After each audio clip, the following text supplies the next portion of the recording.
আপনি কি জানেন একটা আইডিয়া নিয়ে কেউ যখন শার্ক ট্যাঙ্কে যায় তখন কয়েক মিনিটের মধ্যে তার ব্যবসার দাম কোটি টাকা হয়ে যেতে পারে। কিন্তু প্রশ্ন হচ্ছে এখানে ডিলকারী সকলে কি টাকাটা পায় নাকি এটা শুধুমাত্র টিভিতে সম্প্রচার করার মতো একটা অনুষ্ঠান মাত্র। এর থেকে বড় প্রশ্ন হচ্ছে এখানে ডিলকারী সকলে কি তাদের ব্যবসাটা বড় করতে পারে নাকি এর পিছনে রয়েছে অন্য কোনো রহস্য। এই যাবতীয় প্রশ্ন উত্তর দেওয়ার চেষ্টা করি আজকের এই ভিডিওতে। যদি এই ভিডিওটা শেষ পর্যন্ত দেখেন তাহলে আপনারা জানতে পারবেন এই শার্ক ট্যাঙ্ক বিষয়টা আসলে কি, এখানে কারা যেতে পারে, এখানে কিভাবে যেতে হয় এবং এখানে অংশগ্রহণ করলে আসলে আপনি টাকাটা পান কিনা। তো চলুন আর কথা না বাড়িয়ে আজকে ভিডিওটি শুরু করা যাক। শার্ক ট্যাঙ্ক হচ্ছে এমন একটা অনুষ্ঠান যেখানে ইনভেস্টররা আসে শার্ক হিসেবে এবং অন্টারপ্রেনররা আসে তাদের বিজনেস পিচ করার মাধ্যমে ইনভেস্টমেন্টটা নেওয়ার জন্য। এই অনুষ্ঠানটা সর্বপ্রথম শুরু হয়েছিল 2001 সালে জাপানে এই অনুষ্ঠানটা বেশ জনপ্রিয়তা লাভ করেছিল। অনেকে রিয়েলিটি শো হিসেবেও কিন্তু ফ্যামিলি সহকারে অনুষ্ঠানটা দেখতো। যেহেতু এটা অনেক জনপ্রিয়তা লাভ করেছিল যে কারণে এখানে 3 থেকে 4টা এপিসোড বের হয়েছিল পরপর। বাট এরপরে দেখা গেল যে অন্টারপ্রেনররা আসে এই শোতে তারা বিজনেস পিচ না করে বরং টাকা পয়সা নেওয়ার জন্য বা ইনভেস্টমেন্টটা নেওয়ার জন্য আকুতি মিনতি শুরু করে, যে কারণে ধীরে ধীরে এই শোটা বন্ধ করে দেওয়া হয়। বাট যেহেতু এই শোটা অনেকটা জনপ্রিয় ছিল সেহেতু জনপ্রিয়তা ইউকে ইউএসের দিকে অনেকটা ছড়িয়ে পড়ে, যার ফলে দেখা যায় পরবর্তী সময় ইউকে বা ইউএসের দিকেও এই অনুষ্ঠানটা চালু হয় এবং এই অনুষ্ঠানটা এই পর্যন্ত গোটা পৃথিবীতে টোটাল 50টা দেশে শুরু হয়েছে, 50টা ভার্সনে, যার মধ্যে সর্বশেষ ভার্সন হচ্ছে শার্ক ট্যাঙ্ক বাংলাদেশ।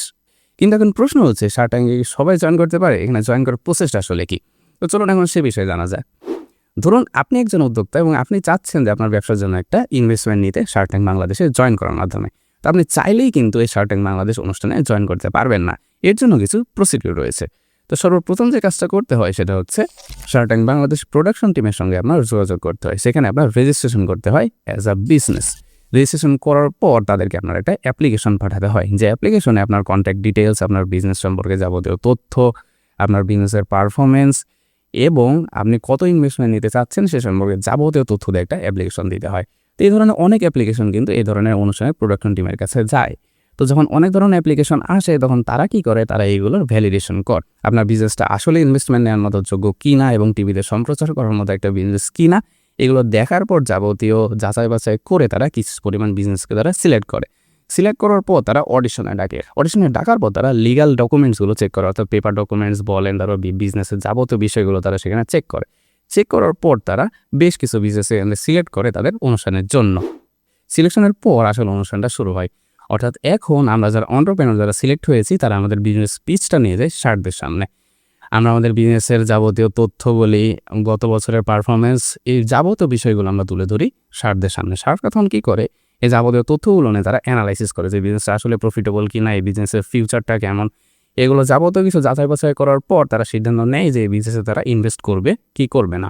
এখন বিষয় হচ্ছে এখানে আমরা যারা অন্টারপ্রেনাররা থাকি তারা চেষ্টা করি যে আমাদের বিজনেসের ভ্যালুয়েশনটা বাড়িয়ে বেশি পরিমাণ ইনভেস্টমেন্ট কম পরিমাণ ইকুইটি দেওয়ার মাধ্যমে নিতে।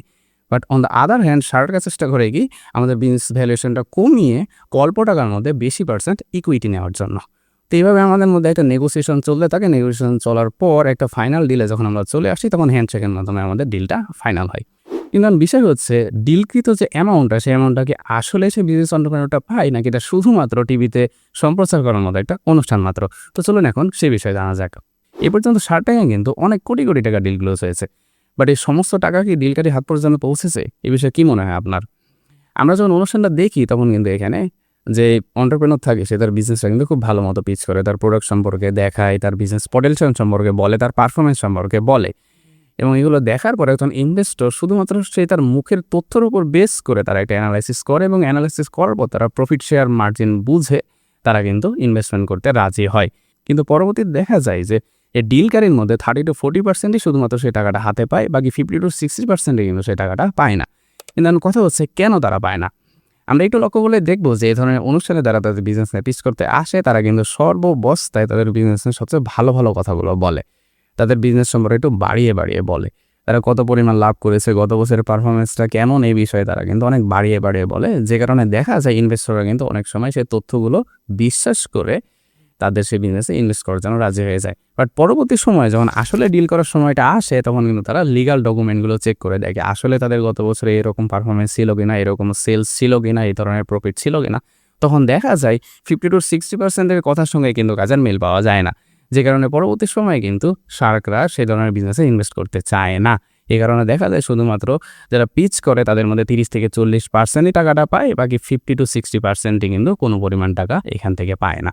কিন্তু এখন বিষয় হলো প্রতি বছর কিন্তু এখানে অনেক পরিমাণ কন্টেস্টেন্ট আসে, যার মধ্যে খুব অল্প পরিমাণ কন্টেস্টেন্টই কিন্তু তাদের বিজনেসে ইনভেস্টমেন্টটা পায়, বাকিরা কিন্তু পায় না। কিন্তু তারপরও প্রতি বছর কেন এত পরিমাণ কন্টেস্টেন্ট এই ধরনের অনুষ্ঠানে জয়েন করতে আসে? এর সাথে কি ব্যবসা বাড়ার কোনো সম্পর্ক রয়েছে? চলুন তাহলে এখন সেটা জানা যাক।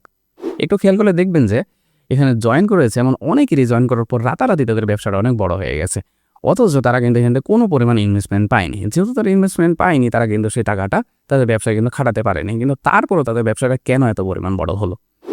বিষয় হচ্ছে এখানে যখন আমরা কোনো একজন বিজনেসম্যান আসে একটা বিজনেস পিচ করতে, এটা কিন্তু একটা অনুষ্ঠানের মতো টিভিতে শো হয়। যেহেতু এটা টিভিতে শো হয়, এখানে অনেক পরিমাণ অডিয়েন্স কিন্তু এই অনুষ্ঠানগুলো দেখে, যে কারণে এখানে আমরা যারা বিজনেসটা পিচ করতে আসি, তারা বিজনেস পিচ করার সময় কিন্তু আমাদের বিজনেসের মার্কেটিংটা অটোমেটিক্যালি হয়ে যায় লাখ লাখ মানুষের সামনে। যে কারণে দেখা যায় পরবর্তী সময় আমরা যদি এখান থেকে ইনভেস্টমেন্ট নাও পাই, তারপরও আমরা এই অনুষ্ঠানটা করে যাওয়ার পরপরই দেখবো রাতারাতি আমাদের সেলসটা বেড়ে যায়। কারণ অনেকে আমাদের বিজনেস সম্পর্কে জানে, তারপর আমাদেরকে তারা ফেসবুক বা সোশ্যাল মিডিয়াতে ফাইন্ড আউট করে। ফাইন্ড আউট করার পর আমাদের বিজনেস যখন তারা দেখে, তারা তখন আমাদেরকে এখানে ফাইন্ড আউট করে যে এই লোককে তো আমরা শার্ক ট্যাঙ্কে দেখছি, অর্থাৎ এই বিজনেসটা কিন্তু ট্রাস্ট করা যায়। আর এখানে ট্রাস্ট হচ্ছে সবচেয়ে বড় একটা খেলা ব্যবসাতে। যেহেতু এই শার্ক ট্যাঙ্ক অনুষ্ঠানের মাধ্যমে আমরা আমাদের বিজনেসের ট্রাস্ট বিল্ড করতে পারি, সে কারণে দেখা যায় পরবর্তী সময় আমাদের সেলস কিন্তু হুড় করে বাড়তে শুরু করে। যে কারণে দেখা যায় অনেক বিজনেসই এখানে আসার পর কোনো পরিমাণ ইনভেস্টমেন্ট না পেয়েও তাদের ব্যবসা কিন্তু রাতারাতি অনেকটা বড় হয়ে গেছে। আর এটাই হচ্ছে শার্ক ট্যাঙ্কে আসার পিছনে আসল রহস্য। এখানে বিজনেসটা কিন্তু শুধুমাত্র ইনভেস্টমেন্ট নেওয়ার জন্য আসে না, অনেকেই মনে মনে চায় শুধুমাত্র তাদের ব্যবসার একটা প্রমোশনের জন্য বা একটা মার্কেটিংয়ের জন্য তারা শার্ক ট্যাঙ্কে আসে। পেরেছিল আজকের ভিডিওতে আমি শার্ক ট্যাঙ্কের যাবতীয় বিষয় নিয়ে আলোচনা করার চেষ্টা করেছি। এই শার্ক ট্যাঙ্ক বিষয়টা আসলে কী, কবে যাত্রা শুরু হয়েছিল, এখানে কারা কারা যেতে পারে, যাওয়ার প্রসেসটা কী, এমনকি এখানে যারা ডিল করে সকলে টাকাটা পায় কিনা, এই যাবতীয় বিষয় ক্লোজ করার চেষ্টা করি আজকে ভিডিওতে। যদি ভিডিওটা ভালো লাগে থাকে তাহলে অবশ্যই ভিডিওতে লাইক করবেন এবং চ্যানেলে নতুন হলে সাবস্ক্রাইব করতে একদমই ভুলবেন না। তো দেখা হচ্ছে পরবর্তী অন্য কোনো ভিডিওতে। ততক্ষণ পর্যন্ত ভালো থাকবেন, সুস্থ থাকবেন এবং আমার জন্য দোয়া রাখবেন। আসসালামু আলাইকুম।